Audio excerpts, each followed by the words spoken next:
Are you ready for a completely spontaneous video? You are? Good. And hopefully has a good structure? Yeah? Right, let's begin.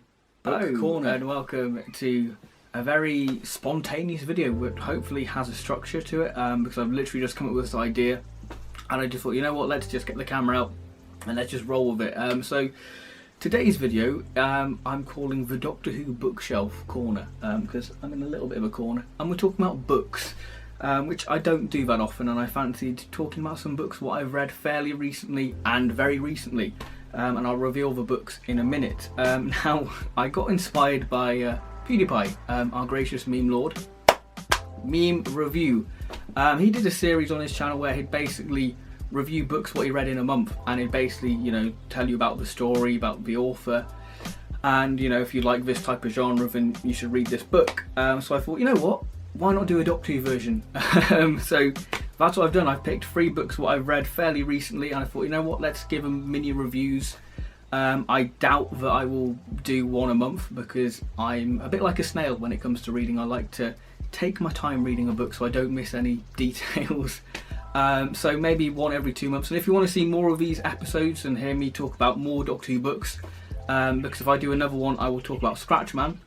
If I do another episode of this bookshelf thing, then I'll do Scratchman, another 2 books, and possibly you can recommend me books to read, and if what you want me to review, then that'll be great. So the books I chose to do my rambling thoughts on are The 8 Doctors by good old Terrence Dicks, you can't go wrong with that, and then we have Plague City by Jonathan Morris, and one of the most recent books, The Good Doctor by June Dawson. So a little bit of variety. So without further ado, let's look at the first book, what I'm going to give you my ramble thoughts on, The 8 Doctors. That's a good cup of tea. 8 Doctors, The 8 Doctors. What can I say about this book? Well, the reason I wanted to include this as well is 2 reasons. Because one, I wanted to get my thoughts out on this book, and secondly, is if you've been away from reading Doctor Who books and you feel a bit daunted by picking up a book and going, oh, that's nearly 300 pages, ooh, it can be a bit scary, especially if you haven't got much of a good attention span, and I feel like The 8 Doctors has got you covered, and we'll go back to that point in a minute. Now, The 8 Doctors, I think if you're going into reading The 8 Doctors, you need to get this mindset out of your way. If you're expecting this grand story where we see all 8 Doctors team up to defeat this big baddie who's going to end the universe, get that idea out of your head, because The 8 Doctors is a much more simpler story. It has one overarching story, but it feels more like an anthology. So the basic story for this book is basically where the TV movie ends, this book begins. That's very poetic. I feel like I'm doing English literature all over again. So literally where we see the TV movie finish, this is where this book carries on. So it's literally a direct continuation, and the Master's left one final trap for the Doctor. And this causes the 8th Doctor to get amnesia. And if you know your 8th Doctor, you know that the 8th Doctor is very good at getting his mind wiped, and it's surprising that his brain isn't Swiss cheese. So this is, I guess, the first occasion where he gets amnesia. And this obviously sets up the EDA range, because this is the first EDA book in the 8th Doctor series of books. I guess you could class Dying Days as a precursor, but this is the first in the BBC line of 8th Doctor adventures. We're introduced to a new companion called Sam Jones. So at the end of the book, it's the real Smith and Jones, the original Smith and Jones, I think. So we have this basic plot of the Doctor going back to sort of the junkyard where he gets entangled up with a drug scheme. I'll be honest, I think that it's padded. I was just like, can we get to the first Doctor section of this book? But it does tie into the Doctor going, oh yes, I need to go to see my first incarnation. And that kind of sets up the story, because we basically have the 8th Doctor visiting his previous incarnations to get their memories, so he becomes whole again. And that's basically the story. And you have a bit of political Time Lord intrigue, you know, what's causing all this, you know, the Time Lords are going, why is the Doctor going back in his timeline? So you've got that. And the thing with Terrence Dicks' books is he likes to expand on stories what he wrote, and this is a prime example of this. He's basically got the War Games, it's expanded on. Look at some of the PDA books, World Game and Players, it all expands on the War Games, and then this expands on State of Decay. Oh look, Terrence Dicks did Blood Harvest, and I know Goth Opera wasn't written by Terrence Dicks, but that's another example. Warmonger, again, is Brain and Morbius. And this has the Five Doctors, again a story Terrence Dicks wrote. This is a common theme of Terrence Dicks' books, that he likes to expand on his original stories and adds to them. The way Terrence Dicks sets up the Doctor flying the TARDIS after the amnesia is just absolutely beautiful. Because it basically says, the voice in his head spoke again, trust the TARDIS, let it take you back to the beginning. The Doctor's hands began fumbling over the controls. And I think that that's just really quite a beautiful thing, that despite the Doctor having amnesia, you know, he knows to trust the TARDIS, and I think that's really beautiful. So let's talk about the mini stories, because like I said, this is an anthology, and this is why it feels like an incredibly quick read, because it's basically 7 short stories with one overarching plot. You could argue there are more little short stories within there because of plot threads being weaved in. So the first Doctor story is basically the 8th Doctor meeting the First Doctor in An Earthly Child, and that's about 3 pages long. And as the book progresses, the short stories become longer. There are a couple of stories within this where it's basically a couple of pages, and that's your little short story, so it does feel very quick. And that's quite good, because it's just literally the Doctor talking to the First Doctor in a time bubble where time freezes. So yeah, it's basically that. And there's not really much you can say other than it's a good little short story. Well, it's only 3 pages, so you can't really judge it that much, but it doesn't interfere with continuity. The second Doctor one is the War Games, and this is basically the second Doctor summoning the Time Lord. And there's great chemistry between the second Doctor and the 8th Doctor, because the second Doctor goes, I know you. And it's quite nice to have that bit of chemistry, and just the sheer panic of the second Doctor, we get to go through his mind of summoning the Time Lord. It's a really great little scene, and the 8th Doctor... The 8th Doctor gets to speak to the Roman Legion, the commander, and it sort of expands on them about why are they here, you know, what we were, you know, doing something and now we're here. So it's definitely quite an interesting story, expanding on those characters. But yeah, it's a good little short story, a lot better than the First Doctor one. Now the Third Doctor, now this is where it gets a bit interesting, because the Third Doctor and the Fourth Doctor and the Fifth Doctor stories and the Sixth Doctor one are probably the most chunky stories out there. The Third Doctor one is basically the Sea Devils episode 7. It's basically the Master escaping back to Devil's End to get his TARDIS. That's basically that little short story, and you can tell that Terrence Dicks is just really enjoying writing for the Third Doctor era again. But there is a moment within this story at the very end between the Third Doctor and the 8th Doctor where I'm like, that seems a bit out of character for the Third Doctor. In my personal opinion, I feel like, oh, Terrence, that's not Pertwee at all, and that feels a bit, you know, but it feels like Terrence is going, I'm really enjoying writing this. Oh, is that the time? I'm meeting Barry Letts down the pub at 3 o'clock. I've only got 15 minutes to finish this chapter. It feels like he just rushed the ending, and it just leaves a very out of character moment for the Third Doctor, in my opinion, and I would have handled it a lot better. If you've read it, you probably understand what bit I'm on about, but if you haven't, I'll let you figure it out for yourself. But there is a nice moment where the 8th Doctor encounters Jo Grant, and obviously if you know your EDAs, Jo Grant appears in Genocide, so hopefully Genocide will give the 8 Doctors a little bit of a nod. The 4th Doctor story, State of Decay. Yeah, what a brilliant story. It's basically State of Decay episode 5. And I think that it is brilliant. This is one of my favourite, because we see the 8th Doctor go utter badass, where he's basically becoming this vampire slayer. And there is a great moment where the 4th Doctor literally throws Roman out of a window. It's great, it's absolutely wonderful, and I love State of Decay, so I just think that it was a really great little story. Little short story, really. The 5th Doctor story, I think it's a really great little anthology. It's basically the 5 Doctors, basically the Eye of Orion. The 5th Doctor goes back to the Eye of Orion. But, oh dear, there are Sontarans versus the Rashtorn Warrior Robot, and... yeah, let's say it's not good for the Sontarans, and that's a really good little short story, what I really like very much. Now the 6th Doctor, this is the worst in my opinion. This, out of all the little mini stories within this book, I think it's the weakest. Simply because it's padded and Terrence Dicks tries to explain something, but it comes across very laborious. And you're like, Terrence, you could have explained that a little bit more simply. He's just very laborious.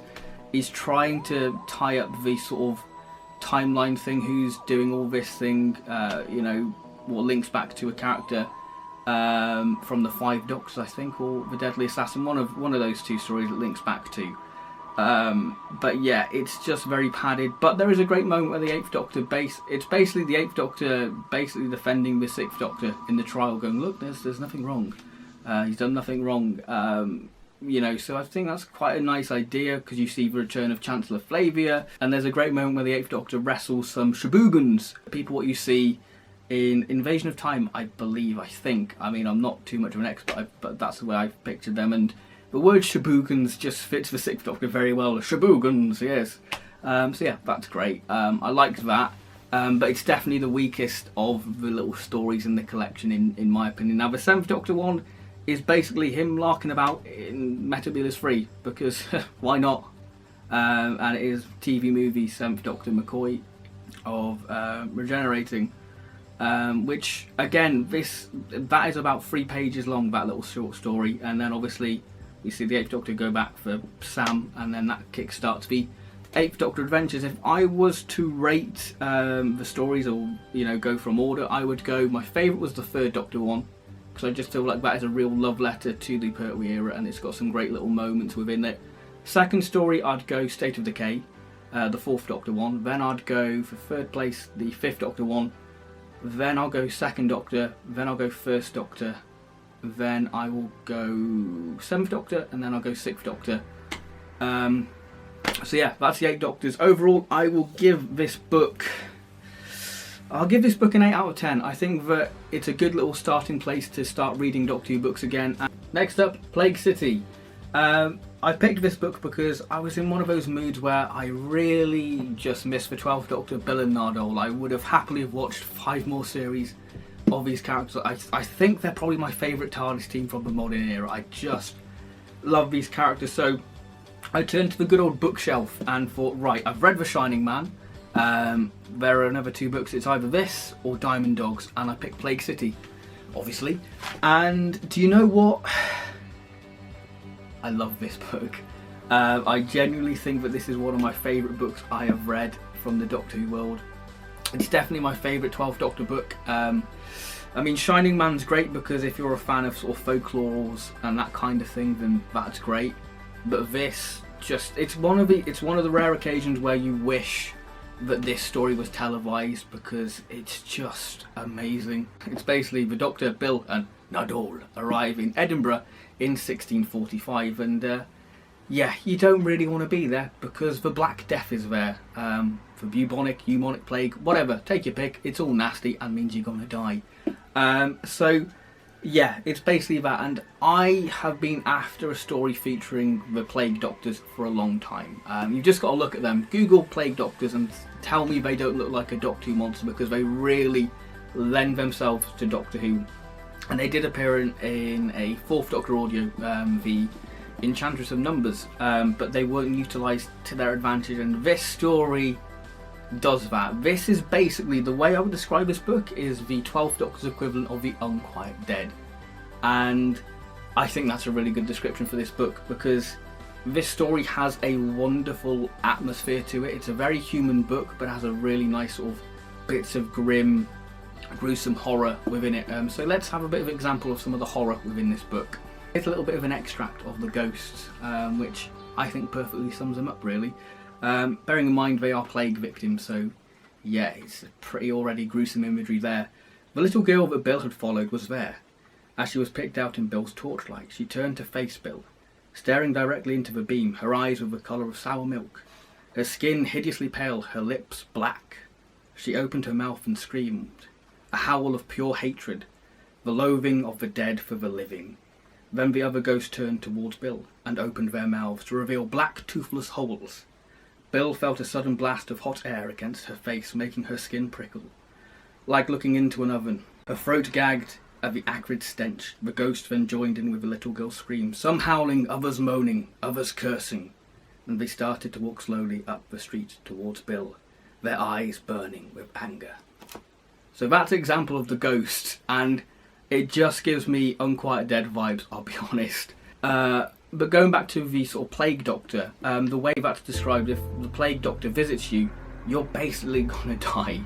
And there is a great bit where you basically have the Plague Doctor, literally called the Night Doctor within this, basically standing on the cathedral, just surveying the city in the grim, the bleakness of night. And the way Jonathan Morris sets up this story, the whole world building of this, you know, Edinburgh in 1645, is beautiful, because it's naturally, you know, it's dark and dungy, and it's just really, you can just really picture this, you know, horrible place to be. And obviously, you know, having the Black Death there is already a sense of danger for our TARDIS crew, because you're like, oh no, they might get the plague.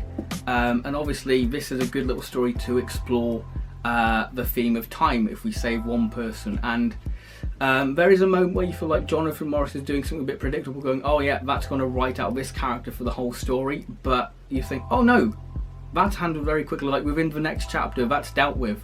And it starts the whole subplot of going, can't we just save them, you know, can't we, you know, save them, you know, save one life. And this book just does it really well, because obviously thousands of people died from the plague, and this is what makes it quite an interesting Doctor Who story, even though thousands of people died and it's absolutely horrible. But it makes for a good little story about the laws of time, you know, why can't the Doctor save one because of the whole butterfly effect. It really delves into that quite nicely. And another reason why I love this book is because Jonathan Morris has captured our TARDIS team incredibly well. Let's have another extract. So this book, so before I read the extract, this book made me realise why I love the 12th Doctor, Bill and Nardole, and it made me miss them even more. So here's an example. A cough came from behind them. Bill turned to see Nardole in the TARDIS doorway, wearing his ever-present duffel coat along with a Minnie the Minx beret. What was it they were called? A tam o' shanter, and a kilt complete with sporran. Nardole beamed inviting comment. No, don't do that, said the Doctor. Don't do what? Said Nardole, perplexed. That, and waved in the direction of the hat and the kilt. They'll think you're being sarcastic. You'll be lucky to get away with a punch in the face. Nardole cleared his throat diplomatically. You wish to deny me of my heritage. Your what? My heritage, Nardole repeated. You forget I am descended from the clan Mac Nardole, Bill giggled, which Nardole acknowledged with a gracious nod, before gesturing downwards to the utmost seriousness. You see, I'm even wearing Mac Nardole tartan. Mac Nardole, the Doctor sighed. We're all going to get punched in the face. He raised his head and shouted to the windows, We're not with him, he's not with us. I don't see why I can't be Scottish, muttered Nardole. Because you're an alien. You're not from this planet, least of all Scotland. You don't even have the right accent. And you do. That's entirely different. I don't see why you get to be Scottish and I don't, said Nardole. Perhaps I should do the accent too. And that just sums up the 12th Doctor and Nardole. This is peak 12th Doctor and Nardole band, which is just very nice. And there are just moments where Nardole is the Doctor's translator, and there's a bit where they're confronted by somebody dying from the plague, and Nardole's like, go on, can't we just save one? And the Doctor's like, no. And he's basically, there are moments where the Doctor's basically being his brutal self and not knowing that he's being a savage, and Nardole's like, you could have said that a bit better. And he's like, he's not normally like this. So it's quite nice that Nardole's kind of the pillow and kind of the translator for the Doctor. He's basically the little cards from Under the Lake and Before the Flood. He's basically that, and I think that this is a marvellous book. It has a wonderful atmosphere. It just is a book what engrosses you from the first chapter, but the more you read it, the more engrossed you become, which is a great way for a book. And I think the real testament to a good book is if the middle of the book keeps you entertained, and this definitely does, because that's when you really get to know what is a good book. If the middle holds you down, then you know you've got a really good book, and this book definitely keeps you going, because Bill is very much doing sort of more of a human side. You know, she's looking after people who took care of her, but then she gets involved in the ghost mystery. There's quite a lot going on. It's kind of very human drama, but it also has a very nice sort of ghost story behind it, and it just works incredibly well. The setting, like I said, just naturally has this grim feel to it, and it just aids the story atmosphere incredibly well. It's just, you know that this is just a really bad time for the Doctor, Bill and Nardole to be in, and it just has some really great subplots within it, and I absolutely love it because the story itself is fantastic and is magnificent. It's my go-to Doctor Who in my opinion. And then you have the excellent characterization of these three characters and wonderful supporting characters. You get a fantastic book, and I absolutely love this book. It was a book what I literally read in the space of 2 days, and that's unheard of for me. For me to read a book in 2 days is, you know, it's got to be good. So I absolutely love this. It's definitely my favourite 12th Doctor book what I've read out of the 4 12th Doctor books what I've read. I've read this, Shining Man, Crawling Terror and The Blood Cell. This is my favourite one. It's just absolutely wonderful, and I'm just so happy that we got a sort of a witch doctor, plague doctor, sort of monster character, villain, what just really suits the setting incredibly well. I just love this book. So I'm going to give this book, you know what, I'm going to give it a 10. 10 out of 10. 10 eyebrows out of 10. I blooming love this book. And if you're a fan of this TARDIS team like me, this book will make you love them again, and it will make you miss them. It's terribly brilliant, and it's a story what I just wish was televised, because I can tell you what, this would be one of the best 12th Doctor episodes if it was made. And come on, Big Finish, give us an adaptation of this, because by gum, I would love to see Jonathan Morris do a 12th Doctor audio featuring these characters, because honestly, he knows how to write for them. Boop. The Good Doctor. Hey, yes, the first Jodie Whittaker 13th Doctor book. How very exciting. Yeah, I've got this in Molten Heart, and I've only read this one. So this story, I think it's fair to say that Series 11, in my opinion, left me feeling a bit meh, really. I kind of wanted more from it. I thought it was a very safe series. So I thought, right, I'm going to check out this book to see if, you know, this can do any more for me, whether I can satisfy that hunger and go, right, that's what Series 11 was meant to be. And this book definitely has some of the answers to that, because in my opinion, I probably learned more about our TARDIS team within this book than I did watching the whole of Series 11. I feel like I have a better understanding of these characters, which I'll talk about in a minute. Now, the story is kind of your quintessential sci-fi story. It's very much of a modern series. It's very much of a new series does the arc. And this is what I mean about characters. Within the first moments of us seeing the 13th Doctor, she stops a civil war. It's basically the 13th Doctor getting her battlefield moment, going, there will be no battle here. It's basically that with the 13th Doctor, and that's what I love to see. I love to see the Doctor have authority, going, look, you're going to listen to me, you're going to stop fighting, yeah, see that? Stop. And that's why I like it, because there is a clear indication of June Dawson understands what this Doctor is, and I feel like her reference material when trying to write this book was Rosa, because this is very much the same characteristic, because the way the 13th Doctor is portrayed is very similar to how she was in Rosa, and I feel like that is a good standing point, because Rosa was one of my favourite episodes of Series 11. So going back to the character, so the 13th Doctor, like I said, is just nailed brilliantly, because if you asked me before I read this book, what is the 13th Doctor, how would I define the 13th Doctor? And you know what, I would struggle. I would probably say not lack self-confidence, always looking for sort of confirmation and, you know, reassurance. You know, is she doing the right thing? You know, like, am I doing the right thing? You know, like, you tell me, you've been doing this for thousands of years. A very conflicted character morally. 1 minute she's like, oh, don't use guns. Oh, I'm just going to lock some spiders in a cupboard, it'll be fine. And a character what doesn't have very good consistency. 1 minute she likes conspiracies, next minute she hates them. And Series 11, in my opinion, kind of feels like she was dealing with post-regeneration trauma throughout the whole series. It doesn't feel like we had a defined version of the 13th Doctor, maybe except in Rosa and the scene where she basically talks to the Dalek hologram. Brilliant moment. But I feel like this book is where we have a clear indication of the 13th Doctor. So the story itself is basically your quintessential sci-fi story. The Doctor and gang stop a civil war.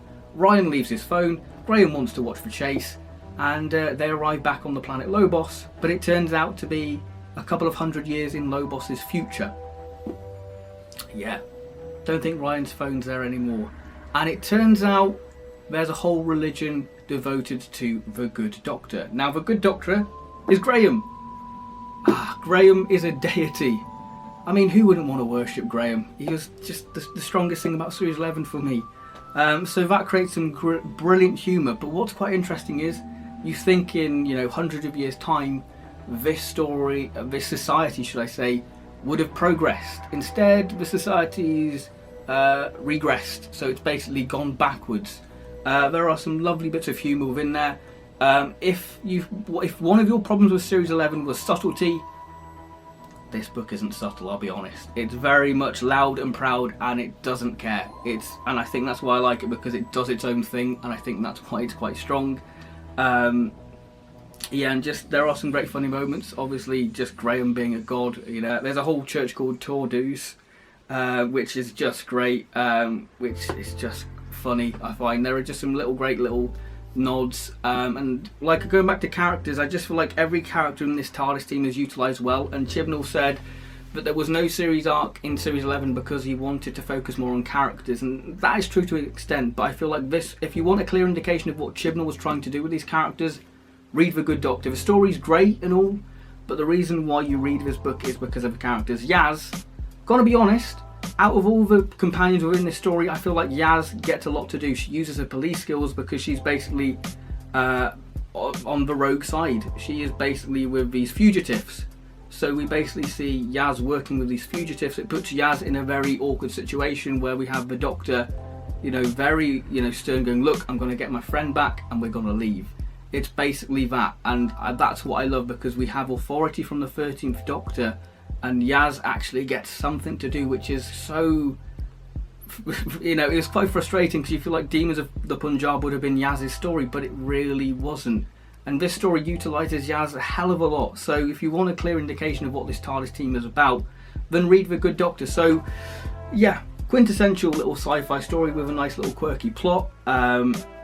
I'm gonna give it a 7 out of 10. I think that it has its moments to shine, but it kind of loses me in the middle. It's a good book, and I got it for about £4. If you can find it for £4, it's definitely worth a read, just to understand what Chibnall was trying to do. But yeah, I did enjoy it. So that concludes this book corner video. I hope you've enjoyed it, with me talking about 3 books: The 8 Doctors, Plague City, and The Good Doctor. So I hope you've enjoyed this, and if you want to see more, then please, do hit the like button and comment down below that you'd like to see more me rambling on about books in the future. So thank you very much for watching, and I'll see you in my next video, whatever that will be. So thank you very much, and goodbye.